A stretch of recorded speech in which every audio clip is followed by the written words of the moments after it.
songs, and then they played Wien, Wien, Nordurland, which means of Vienna, my city of dreams. That's sort of like the New York song of Vienna.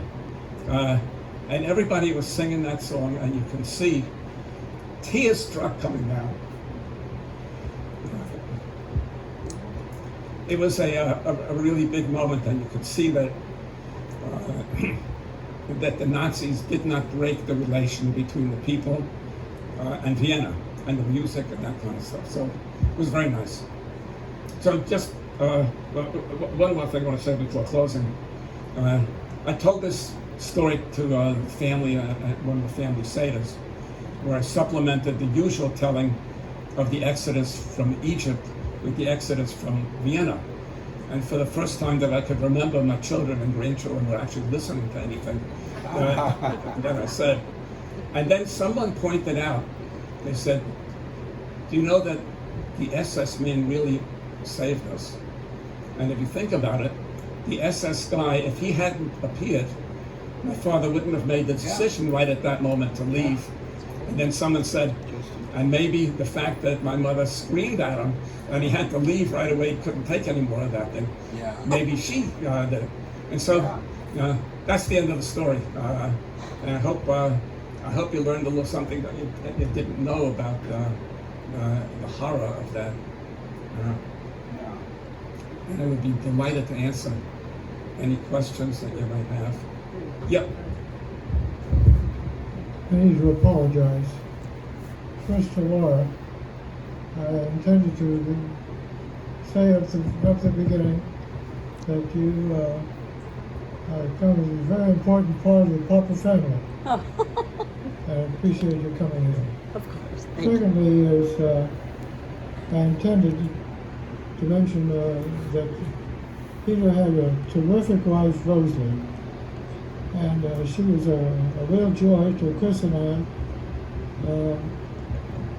with Peter, and every time we got together it was just a terrific time of sharing life experiences over the years. So I just wanted to clear that up, but I apologize again. I'm embarrassed. Don't be silly. No problem. Anybody have any questions? Yeah. Did you live, when you lived in the Forest Hills, were you anywhere near Manson Street?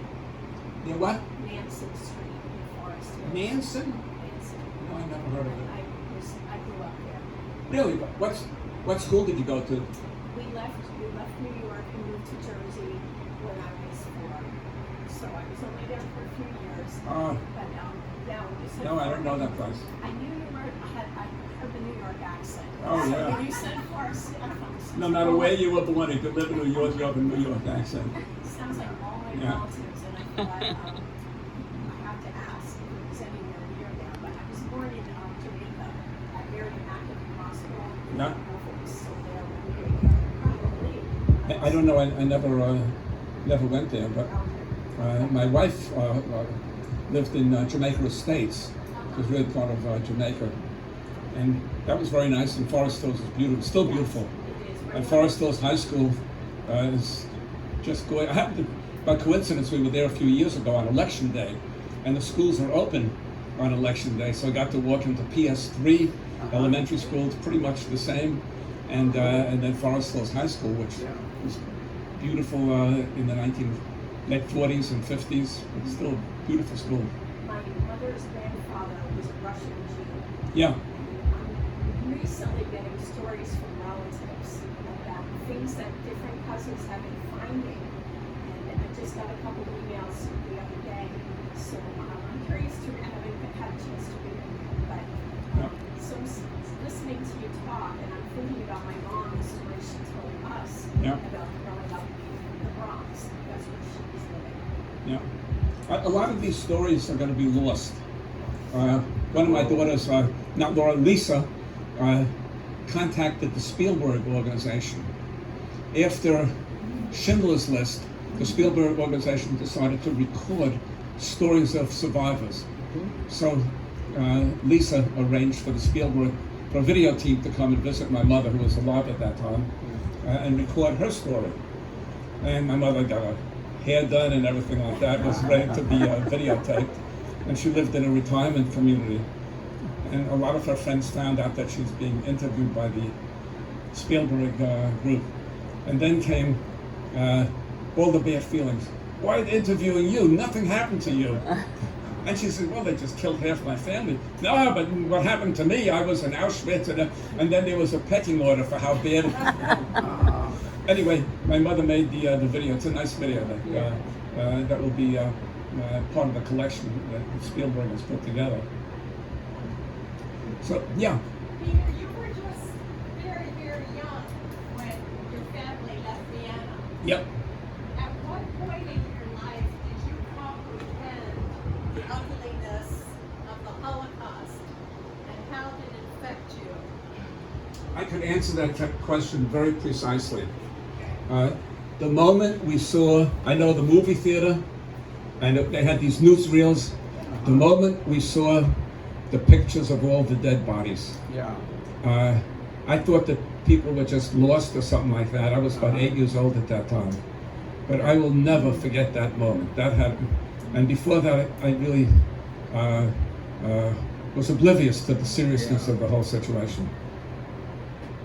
Good question. Yeah. I was interested in so many parts of your story. Thank you so much. But I have a situation in my family where my grandfather and his sisters, two sisters, escaped Germany. And Were they Jewish? yes, No. and Dr. Gross and the Lutheran Church forged papers for them. Everybody else was lost. Nobody else got out of Germany. Yeah. And every single Sunday, my grandfather wore a three-piece suit all the time. He never took it off to let people know how much, Gratitude?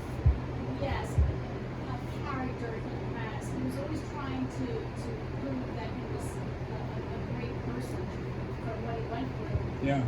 But he would go to the steps of the Lutheran Church, bow his head, and walk back home.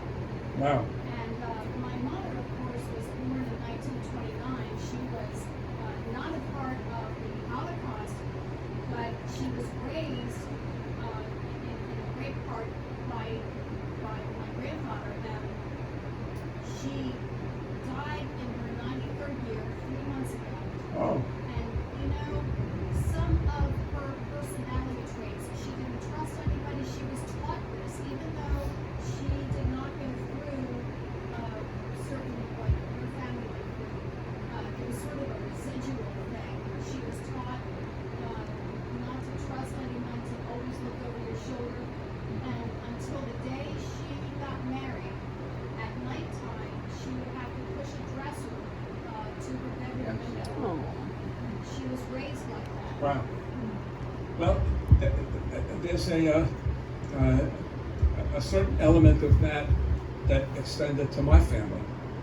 For example, when my parents came here, my father did not take a job. He said he's going to start a business. Why? Because he was afraid to work for anyone else. He was afraid to work for someone, and he didn't know of anyone that had a Jewish business. And so they started in the most meager way possible, but built it up. And he also had that distrust because he was afraid. And I think that's probably common for a lot of people. You know, it reminds me of the Warren Buffett thing you just sent out, where Oh, he yeah. says, "Would you hide me?" What I can't remember. Did anyone see the YouTube that Warren Buffett made just recently? It's fantastic. I have no convenient way to send it to you all, but I'll just paraphrase it. He said, and he's talking to an audience of people that were probably investors, so it was a bunch of people that were not poor, reasonably affluent people. And he said, let me talk about success in your life. He said, if you look at the money that you have, he said, I got a lot of money, and you all have a lot of money. That doesn't have any meaning. If you look at the clothes that you wear, he said, I may pay more money for my suits than you do, but I look crummy in my suits anyway. And then he went on with all sorts of things. We eat the same food. Yeah. He said, so what is it that makes someone a real success in life? What is the factor? And then he ended it in a very interesting way. So of course, love is the key thing. You have to have people that love you to be successful. And the test of their love, and I thought it was priceless. He said, you ask them, would you hide me? Uh-huh. Isn't that a great test? Yep. And the people that hid Anne Frank and that kind of stuff. And in Wilmington, Delaware, the Preston family, the son who was born in the sewers of Warsaw, his mother and some other people survived. The Warsaw ghetto was cleaned out. All the Jews were taken away to be killed. But some survived in the sewers, Yeah. and they were kept alive by the sewer workers who brought them food. If it would be found out, and the one guy that spoke, he was born in the sewer. If they would have been found out, the sewer workers, their families, they would have all been knocked off. So that's a big thing if somebody would hide you. Yeah. Mhm.